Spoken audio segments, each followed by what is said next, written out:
বিসমিল্লাহির রহমানির রহিম। পরম করুণাময় আল্লাহর নামে শুরু করছি।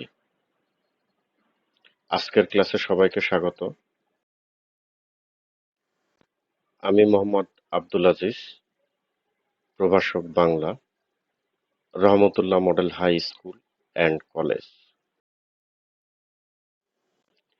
আজকের আলোচ্য বিষয় বাগধারা।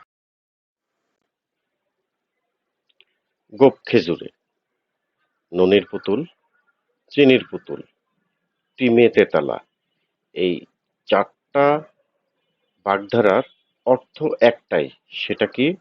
সেটা হচ্ছে অলস বা নিতান্তই অলস।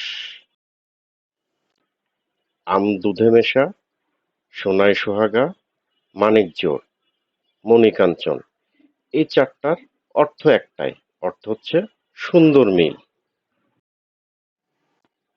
কপাল পোড়া, হাড় হাবাতে, অষ্টক পাল, এই তিনটার অর্থ হচ্ছে একটাই। সেটা হচ্ছে হতভাগ।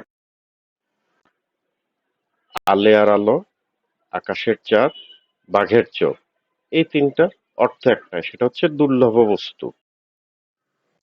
দিবাস্বপ্ন, শূন্যে সৌধ নির্মাণ, আকাশ কুসুম কল্পনা, এই তিনটারও অর্থ হচ্ছে একটাই। সেটা হচ্ছে অলীক কল্পনা বা অবাস্তব কল্পনা। অসংখ্য অসংখ্য ধন্যবাদ জানিয়ে শেষ করছি। আল্লাহ হাফেজ। আগামী ক্লাসে আবার দেখা হবে।